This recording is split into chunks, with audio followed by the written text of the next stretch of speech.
Halo saudara, dari Arlington, Virginia, saya Helmi Yohanes dan tim VOA kembali hadir dengan serangkaian berita Amerika Serikat dalam segmen Sapa Dunia.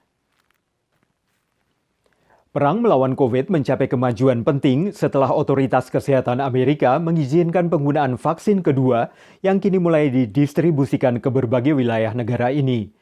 Jutaan dosis vaksin COVID buatan Moderna akan mencapai rumah-rumah sakit di seluruh Amerika dalam beberapa hari ke depan. Vaksin kedua yang dibuat pabrik farmasi Moderna ini mulai diluncurkan hari Minggu, sehingga jumlah vaksin yang tersedia di Amerika akan menjadi 2 kali lipat sebelum hari Natal. Program Operation Warp Speed menargetkan tersedianya hampir 8 juta dosis vaksin, baik dari Pfizer maupun Moderna pada akhir pekan ini. Distribusi vaksin buatan Moderna bermitra dengan sebuah perusahaan layanan farmasi untuk mengemas dan mengirimkan paket vaksin yang sudah lengkap dengan alat suntik, ampul vaksin, dan kapas beralkohol. Berbeda dengan vaksin Pfizer yang harus disimpan di kulkas khusus, vaksin Moderna bisa ditaruh di lemari es biasa sehingga mempermudah pelaksanaan vaksinasi di rumah sakit kecil di pedalaman. Dua perusahaan kurir besar Amerika berperan serta dalam melakukan pengiriman vaksin ini ke seluruh Amerika. Sementara itu, belasan negara bagian mengeluh karena jumlah vaksin Pfizer yang diterima pekan lalu tidak seperti yang dijanjikan pemerintah federal. Tapi Kepala Bidang Operasi Operation Warp Speed Jenderal Gus Perna sudah meminta maaf dan para pejabat menjanjikan negara bagian akan mendapatkan seluruh jumlah dosis yang sudah dialokasikan. Jenderal Perna juga mengatakan secara total pihaknya sudah siap mengirimkan 20 juta dosis vaksin COVID hingga akhir tahun.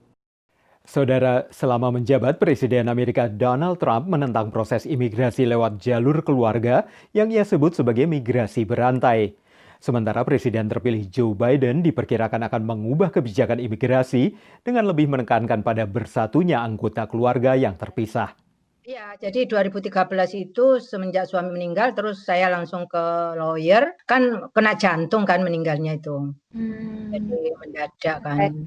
Siti adalah salah satu dari ratusan ribu warga AS yang setiap tahun memperoleh status imigran legal lewat keluarga. Anaknya yang lahir dan memilih untuk jadi warga Amerika Serikat mensponsori izin tinggal permanennya.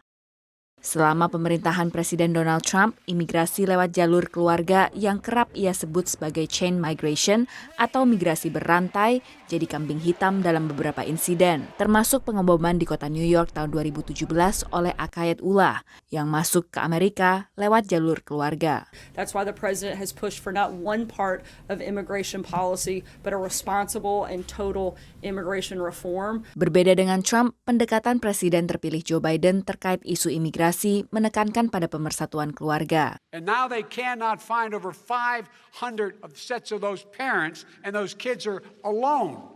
Nowhere to go. Nowhere to go. It's criminal.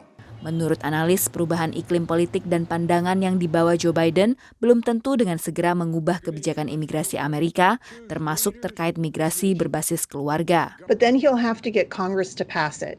And as of right now, we don't know which party will control the Senate, one half of our legislature. So it will be a challenge for President Biden to get Congress to pass those changes, but he has promised to at least try. Selain mengubah kebijakan, pemerintah Biden akan juga dihadapkan pada terbelahnya opini publik terkait imigrasi berbasis keluarga, terutama di tengah menurunnya jumlah lapangan pekerjaan akibat pandemi COVID-19.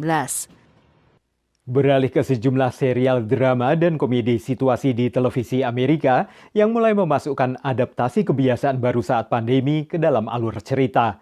Tapi cara menyikapi pandemi COVID itu ternyata mendapat tanggapan beragam dari kalangan industri TV Amerika. Crowded aisles, stay 6 feet away from everyone at all times. Do not let your mind wander. Memasukkan COVID ke dalam alur cerita atau sama sekali tidak menyebutnya. Itulah dua pilihan bagi serial TV fiksi dan juga film sepanjang 2020.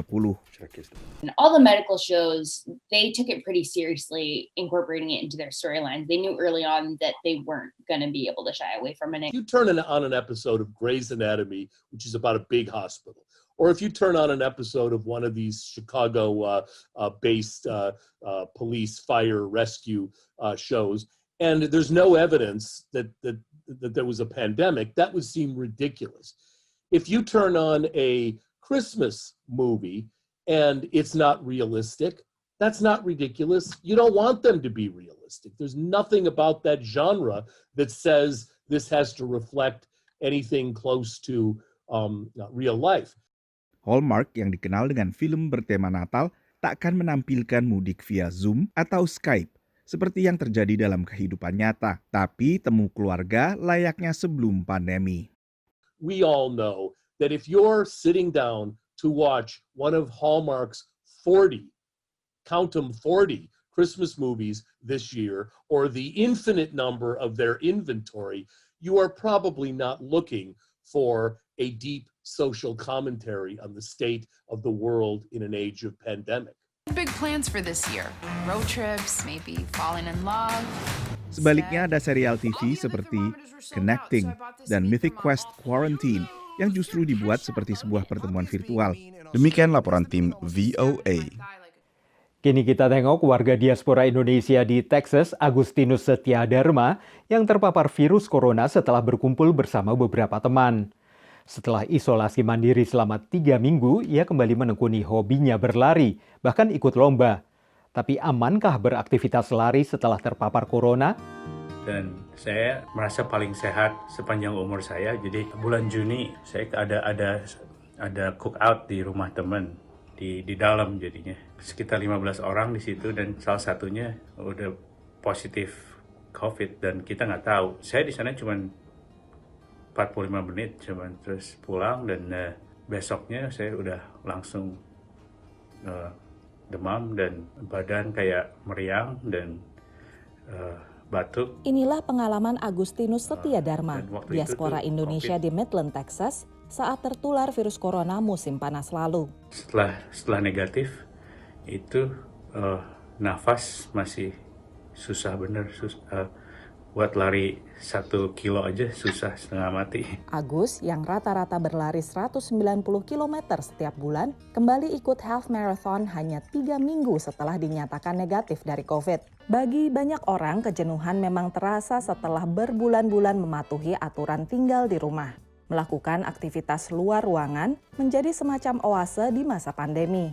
Olahraga kalau misalnya bisa keep the distance, outdoor, nggak rame-rame deket-deketan, itu sebenarnya cukup aman. Imunitas dari COVID ini tidak selamanya. Kemungkinan besar dalam waktu 90 hari imunitas itu akan turun dan ada kemungkinan walaupun kecil, tapi ada kemungkinan bisa terinfeksi lagi oleh COVID. Sehingga walau memutuskan untuk kembali berolahraga, pengalaman terkena COVID membuat Agus lebih berhati-hati. Mungkin kalian sampai saat ini udah hampir setahun nggak kena COVID, jadi nggak terlalu jaga jarak atau same way as it was 9 months ago.